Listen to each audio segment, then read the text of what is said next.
All right, welcome back. You're watching Bull Boom Bear Bust, back with another dose of economic reality, folks. Huge update for you today. I think we got another banger.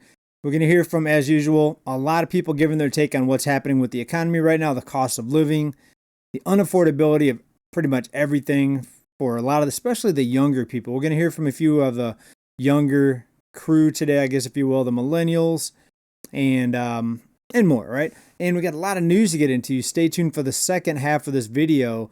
We're going to get into what I think is some pretty eye-opening and maybe even shocking news about what's going to be headed our direction in this economy. But first, let's go ahead and get started right here. I can't believe we had to be adults in the most unaffordable time in history. Like what luck is that? You know, every other generation got starter homes. We got starter packs for depression. Our parents were buying houses for the price of what we pay in rent now. Meanwhile, we're out here financing phones like they're real estate. Groceries, forget it. I walk into the store with $100 and leave with 2 bags of sadness and milk. You know, eggs cost more than my car insurance. Avocados are basically an investment property. So and don't even talk to me about rent. Rent is just a cover charge for existing. Like you're paying over $2,000 a month for the privilege of living in a box with suspicious plumbing. You know, utilities out of control, internet, forget it. You know, health insurance, this is an extortion racket. I mean, you can't even get sick, but being alive is already too expensive. We really got dealt the worst hand. I mean, we were told work hard and you'll have stability. Nah, we worked hard and we got, Spotify Premium, 3 streaming services and trauma. So, other generations got the American dream. We got the American receipt. Folks, I mean, what do you think about what he said? And he looks like maybe he's in his 20s, maybe 30s. Don't worry about it. You could be a GQ model, man. Don't worry about it. But a lot of people are feeling the same thing. They're like, what are the odds? Like, all these years, things continue to get more expensive. We used to see when things got expensive, we would see a price crash or a correction or some sort of recession to shake things out, to bring prices down. It seems like there's no way we're going to see that again, the way things are going. And he says it, very well. He's like, what are the odds that I'm an adult? Now that he's an adult, maybe, I don't know his age, but he's thinking he recently became an adult maybe, and prices are just completely the worst they've ever been. It's the most unaffordable time to be a working person right now, to be an adult. And I'd like to hear your thoughts on it. Where does it end, folks? If things continue to get more expensive, it's not going to be so good for people. All right. Right now, everything seems fine. People have borrowed money and credit cards they can depend on. What if the credit cards and the banks stopped issuing new credit? In other words, you couldn't run up any more debt on these credit cards. What would happen, folks? I mean, this would be a complete implosion. You might see even mass starvation if that were to happen. So when you look at it like that, which I think is correct, when you look at it like that, basically our lives are in the hands of the banks and the credit card companies. Our lives are in the hands of the banks and the credit card companies, because I don't think most people would survive without the ability to borrow money and continuously live off borrowed cash, borrowed money. It's your choices. And by you, I mean the younger people. It's your choices. You're choosing to buy a car that's too new, too nice. For example, take a listen. Pretty interesting. Of 18 to 30-year-olds that I see on this app bitching about how unaffordable life is in 2025 is wild to me.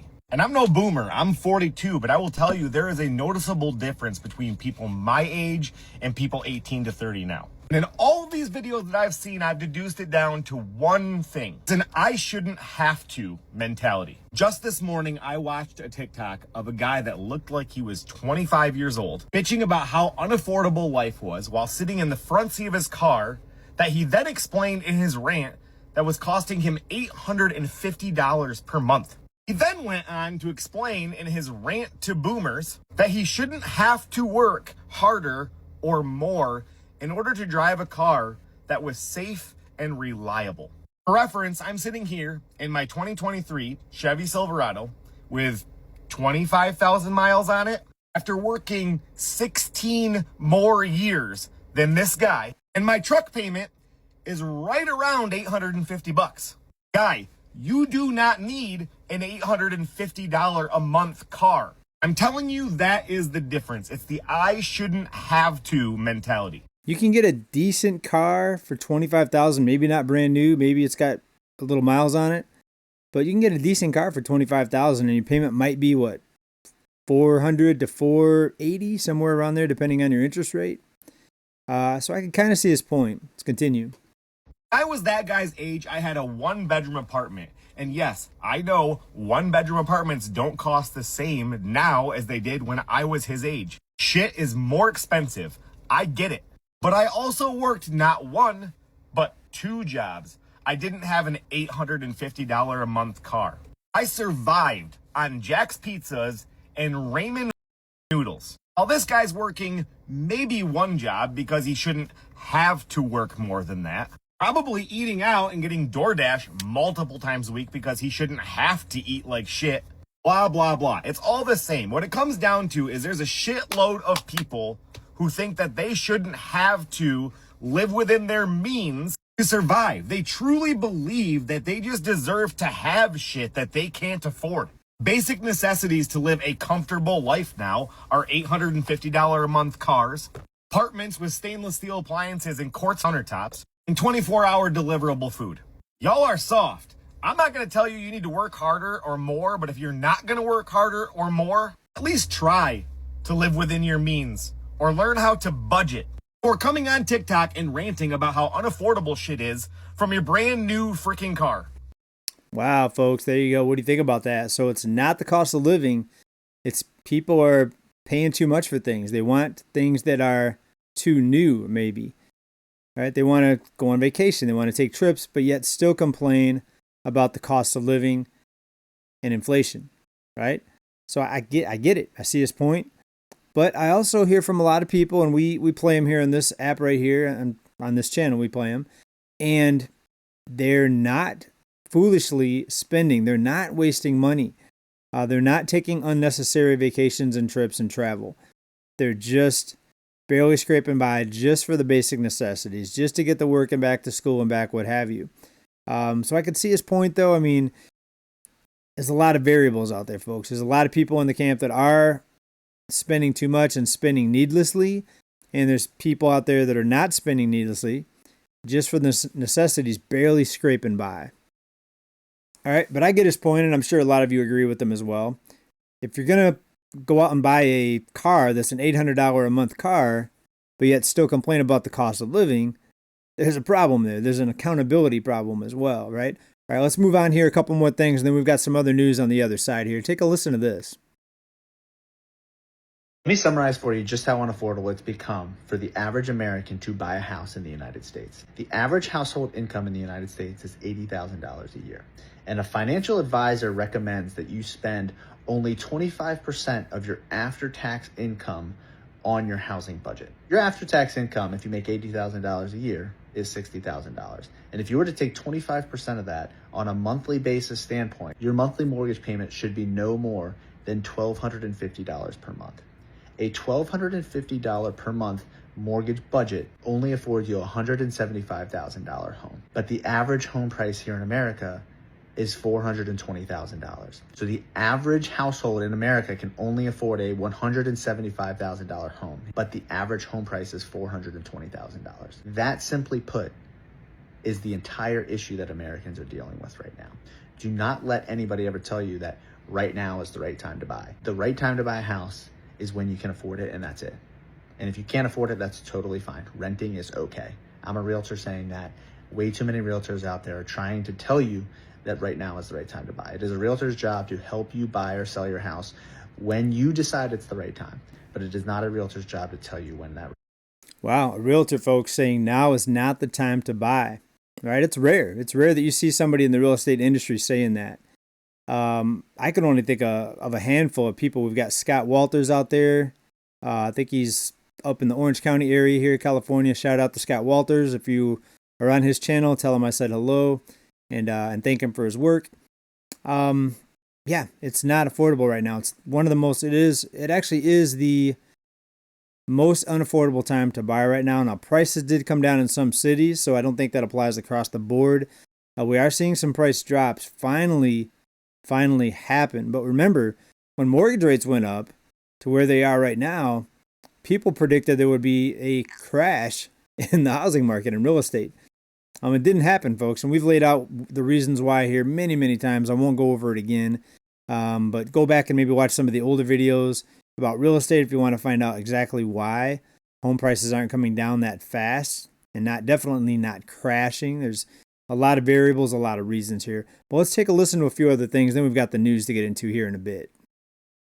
And speaking of buying a house, which is what the last person, the real estate agent we just heard from, told us not to do. Take a listen to this. No, but riddle me this. When did life become so goddamn expensive and it's also impossible to have fun? We're in the process of buying a house, okay? We offer... Apologize about all the swearing, folks. I'm not going to be able to edit all this out, so if you're sensitive to the words, maybe cover your ears. Of buying a house.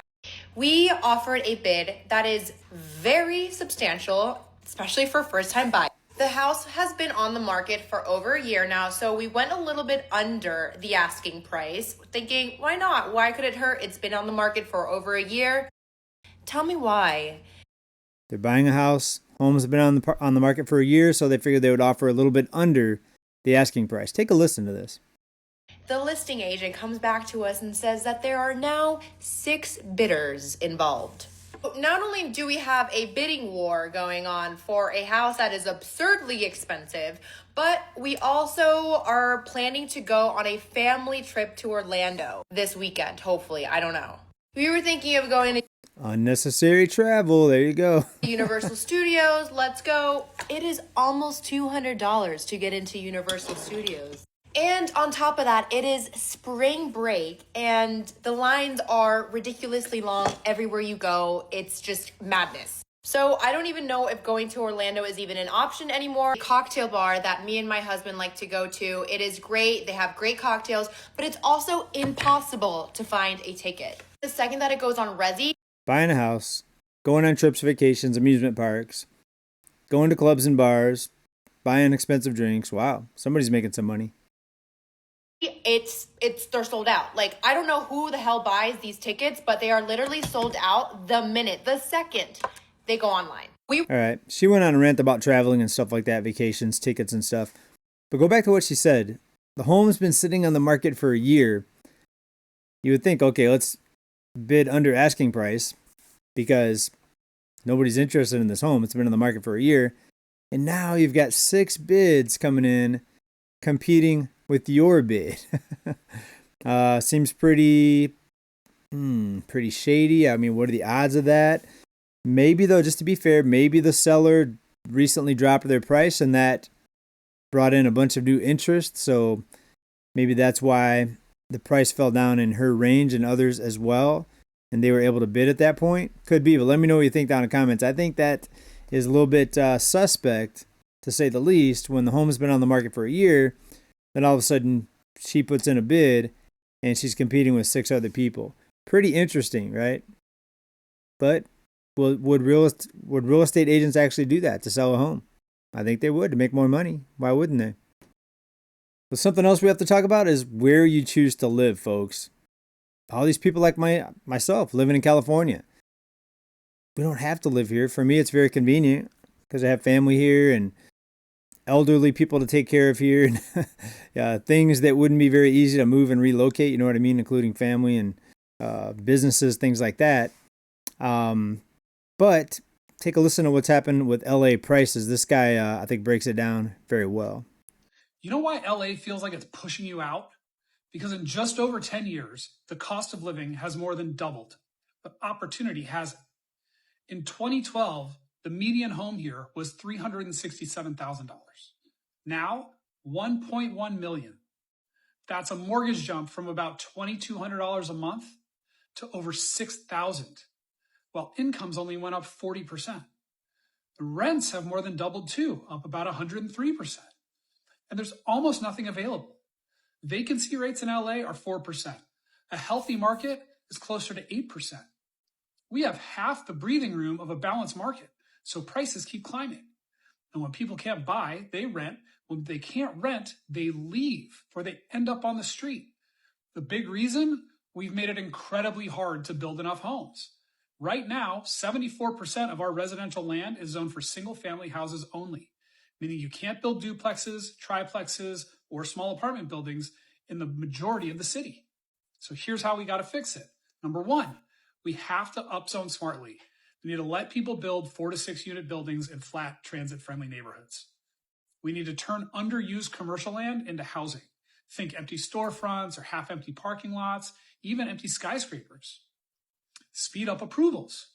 Cut permitting from 18 months to 60 days if the project meets the rules. Folks, a lot of things that can be changed to make housing more affordable, to put more houses on the market, converting some of these commercial buildings into apartments, getting rid of some of the red tape and the permits that are required. But here's a big thing. People that live in single-family homes, they don't want a huge apartment complex going up right next to them or even down the street from them or even in the same neighborhood. It's going to make parking a bigger problem. It could make crime a bigger problem and the congestion, you know what I mean? So it's very, very complicated just to say, let's build more houses, let's build more houses, let's build huge apartments. It's not that simple, folks. It's a complicated thing. And that's just another one of the things that's keeping prices high. Let's get into the numbers here and the news that I wanted you to be aware of right now. People think that there's not any sort of housing correction right now that's happening. It's definitely happening, especially in some of the more bubble-priced areas. A lot of them here in California, but some other states too. Take a look at what's happening with Oakland. Oakland, California is down from the peak, which was May 2022, down 24%, folks. Let me bring up a chart here. 24% price correction. Housing bubble 1 peaked out in late 2007 and started going down mid-2008. Housing bubble 2, look at this, folks, but down 24% from that peak in 2022, Oakland, California. Austin, Texas, also down 24% from the peak, which was also late 2022. Now, Austin and Texas in general is interesting because back in the 2007-2008 housing bubble, prices didn't go up really crazy. They didn't even reach a median price of $250,000 back then. This time they reached about $700,000, and now the median price is down, looks like right around $540,000 somewhere there. So big price correction though from the peak, folks. Another one, let's go down to Florida, Cape Coral, down 19% from the peak. And people think of Florida as a more affordable state. Well, it used to be up until about 2022 when things got crazy, but then prices have corrected nearly 20% down there. And many other cities are similar down there in Florida. Next, New Orleans, Louisiana. New Orleans. I've heard people say both. Down about 18% from the peak there. And median price right now is about $236,000. Birmingham, Alabama, folks. Down, looks like about 16% from the peak. Also, most of these are late 2022, early 2023 was the peak for most of these cities. Arizona, look out below. We've got down 10% now. Phoenix, Arizona. And looks like it peaked out right around 460,000. Now we're down right about 430,000, give or take. I mean, I'm just looking at the chart, just giving estimates based on the visual data here. So what do you think about this, folks? Will this trend continue of falling home prices in many of these cities? And will we start to see this nationally with these big price declines? Will this spread? Let me know, folks. Hope to see you in the next video. And please comment about any of this that you saw today and leave your thoughts. And hope to see you in the next video. Peace.